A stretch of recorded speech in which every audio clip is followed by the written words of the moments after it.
About how learning guitar has changed in a big way since the 1960s, in a way that you'll find very interesting. But right now, you might be wondering who I am. My name is Charlie Wallace. I'm the founder of Guitar Mastery Method. I live in New Zealand, and amongst playing in front of thousands of people, touring internationally, recording in awesome studios and filming music videos, I've taught over 2,000 students guitar and one-on-one guitar lessons over the last 10 years, and had over 82,337 people go through my online guitar lessons. Through all of this, I've discovered how to give my guitar students very fast results. And I'm going to show you this and give you those same results in this free lesson here today. Now, as I mentioned, times have changed. Back in the 1960s, Paul McCartney from the mega famous band The Beatles once jumped on a bus and bussed across Liverpool because he heard that a guy on the other side of town knew how to play a B7 chord. He arrived, learned the chord, jumped back on the bus, and the Beatles started using the B7 chord in their songwriting. Now today, if you want to learn the B7 chord, for instance, I could show you.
Need to know two things.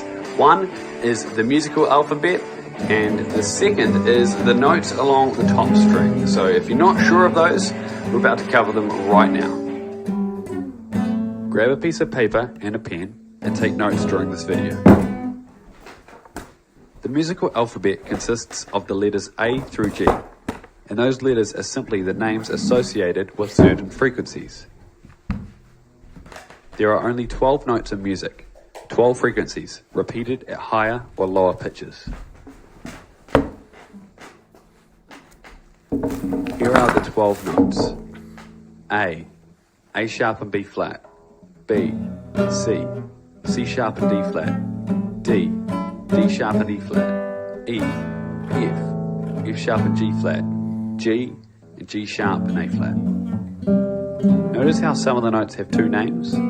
These are known as sharps and flats. This is the sharp symbol, meaning higher. And this is the flat symbol, meaning lower. Here are the notes on a piano.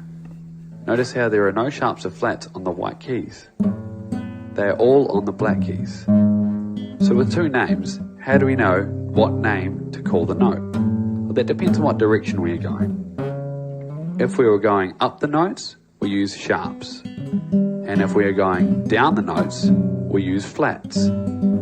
So for instance, if we started on A, then moved up a note, it would be A sharp. Then we moved to B, C, C sharp, D, D sharp. Now if we were going down and we started on the E note, we would be going E, E flat, D, D flat, C, B, B flat.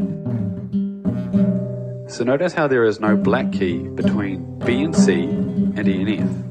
This means that there are no sharps and flats between those notes. So it's really important that you remember that, so I will repeat it. There are no sharps and flats between B and C and E and F. The notes are a never-ending cycle that goes both ways. The notes are repeated in things called octaves. An octave is the same note, only a different pitch, higher or lower. So you see here, this is a C note.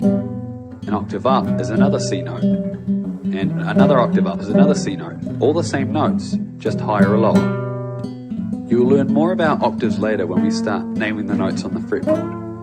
You want to be able to fluently recite the musical alphabet forwards and backwards. So practice it in your head or on paper whenever you get a chance until you have completely memorized it. So notes on the low E string, okay, very easy to remember. Obviously the E string is just an E note. On the first fret we have an F, and the third fret is a G. So we have E, F, G. Okay, pause the video and go over that as many times as you need to completely memorize it. E, F, G. Now once you have that, we move up to the 5th fret, and here we have an A note. Then on the 7th fret, we have a B note, and on 8th fret, we have a C note. So we have A, B, C. A, B, C. So from the beginning, we have E, F, G, and then from the 5th fret, A, B, C. So pause the video, go over that until you got that completely memorized. And then we would just want to add in this one note here, okay? This is just the D note. Up on its lonesome on the 10th fret. E, F, G, A, B, C, D. And obviously 2 frets higher starts an E note again, and that will start the pattern again, so we'd have E, F, G, A, B, C, D. Okay, but the main thing is that you just have them sorted up to the 12th fret. So remember that just below in the PDF file download that you have a diagram that's going to show you all the notes on the top string in case you do forget. And just remember that the sharps and flats just sit in between those notes. So if I said where is A flat, you know, A is here, it's just down 1, so A flat would be on the 4th fret. If you're looking for C sharp, you know, C is here on the 8th fret, it's obviously just 1 fret higher, and that's where C sharp is. Okay, so just pause the video and make sure you have memorized all of those notes on the top string before you move on. Now you need to memorize a very easy to remember scale pattern as well. And you may already know this, but I'm just going to cover it here just in case. And remember that you also do have this in your PDF download as well.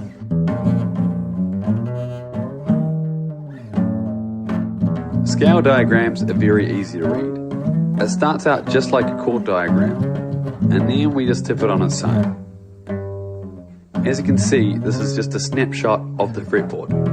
The thickest string here, and the thinnest string up here. And obviously all the others in the middle. Pause the video and read through all the other parts of the scale diagram and make sure you understand them before moving on.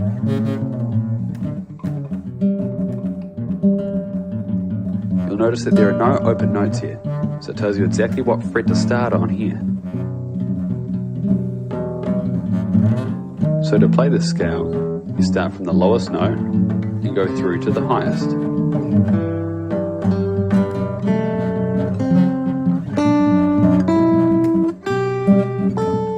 Then back down to the lowest note.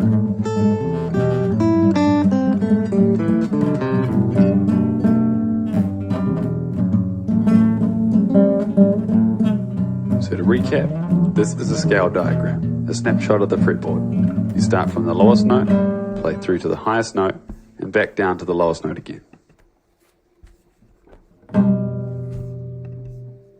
D, we started on the E note. We'll be going E, E flat, D, D flat, C, B, B flat. So notice how there is no black key between B and C and E and F. This means that there are no sharps or flats between those notes. So it's really important that you remember that. So I will repeat it. There are no sharps or flats between B and C and E and F. The notes are a never-ending cycle that goes both ways. The notes are repeated in things called octaves. An octave is the same note, only a different pitch, higher or lower. So you see here, this is a C note. An octave up is another C note. And another octave up is another C note. All the same notes, just higher or lower. You will learn more about octaves later when we start naming the notes on the fretboard. You want to be able to fluently recite the musical alphabet forwards and backwards. So practice it in your head or on paper whenever you get a chance until you have completely memorized it. So notes on the low E string, okay? Very easy to remember. Obviously the E string is just an E note. On the first fret we have an F, and the third fret is a G. So we have E, F, G. Okay, pause the video and go over that as many times as you need to completely memorize it. E, F, G. Now once we have that, we move up to the 5th fret, and here we have an A note. Then on the 7th fret, we have a B note, and on 8th fret, we have a C note. So we have A, B, C. A, B, C. So from the beginning, we have E, F, G, and then from the 5th fret, A, B, C. So pause the video, go over that until you got that completely memorized.